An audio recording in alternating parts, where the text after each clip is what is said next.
எழுதின தாவீது இது ருசித்து எழுதியிருக்கிறார். பொல்லாதவர்களை குறித்து தாவீதுக்கு எத்தனையோ பொல்லாதவர்கள் எழுப்பினாங்க, பொறாமப்பட்டாங்க, அவனை அழிக்கும்படி எழுப்பினாங்க. ஆனா தாவீது அது அணுரீதியாக எழுதியிருக்காரு பாருங்க. பொல்லாதவரை குறித்து எரிச்சல் அடையாத, நியாயக்கேடு செய்கள் மேல பொறாமை கொள்ளாத.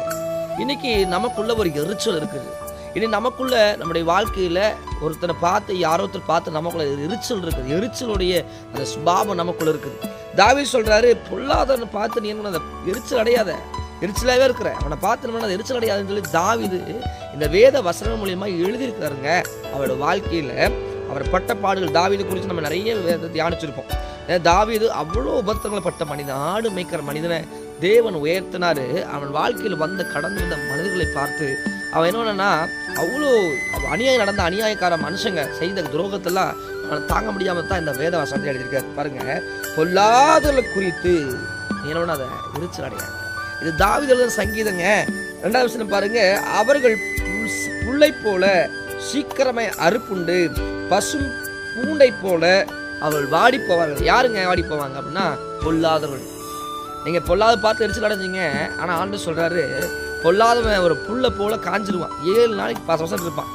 7 நாள் கழிச்சு பார்த்தீங்கன்னா அந்த புல் எப்படி காஞ்சு போகுமோ அதை போல அவன் காஞ்சு வாடி போயிடுவான். அதனால அவனை பார்த்து நீ அதை எரிச்சல் அடையாத. இன்னைக்கு அநேக நேரங்களில் நமக்கு வருகிற கோபம், நமக்கு வருகிற வைராக்கியம், நமக்கு வருகிற டென்ஷன், நமக்கு வருகிற நிறைய காரியங்கள் பொல்லாதவரை குறித்து அநியாயம் பண்றவனை பார்த்து நமக்கு என்ன பண்ணுது, எரிச்சல் வருது. நமக்கு அப்படியே இறுதியம் வாதிக்குது. ஆனா இந்த வேதம் சொல்லுது, பொல்லாத குறித்து எரிச்சல் அடையாத, அவன் புல்லை போல காய்ந்து போயிடுவான்னு வேதம் சொல்லுது பாருங்க. 3வது வசனம் சொல்லுது, கர்த்தரை நம்பி நன்மை செய், தேசத்தில் குடியிரு, சத்தியத்தை மேய்ந்துகொள். பாருங்க, கர்த்தரை நம்பி. யாரை நம்பிங்க? கர்த்தரை நம்பி. கர்த்தராக உன்னை அழைச்சவர், உன்னை உருவாக்குனவர், நம்மளை நடத்துகிறவர், நம்மளை பேர் சொல்லி அழைத்தவர். அவர் சொல்றாரு, உன்னை பார்த்து சொல்றாரு, கர்த்தரை நம்பி நன்மை செய், தேசத்தில் குடியிரு, சத்தியத்தை மேய்ந்துகொள். சத்தியத்தை என்ன பண்ணுங்க? மேய்ந்து கொள்ளணும். சத்தியத்தை வசனங்களை மேய்ந்து கொள்ளணும். சத்திய வசனங்களை நம்ம என்ன பண்ணுங்க? உள்ளுக்குள்ள தியானிக்கணும். சத்திய வசனத்தை நம்ம அதன்படி நடக்கணும். நம்ம நடக்கிறது மாத்திரம் இல்ல, கர்த்தரை நம்பி நன்மை செய்யணும். தீமை செய்யறவனுக்கு நன்மை செய்ய வேதம் சொல்லுதுங்க. தீமை செய்யறவனை நம்ம நன்மை செய்ய வேண்டுமா? ஒரு கணத்தை காமிச்சா மறுகணத்தை காமிக்கணும்னு சொல்லி வேதம் சொல்லுது.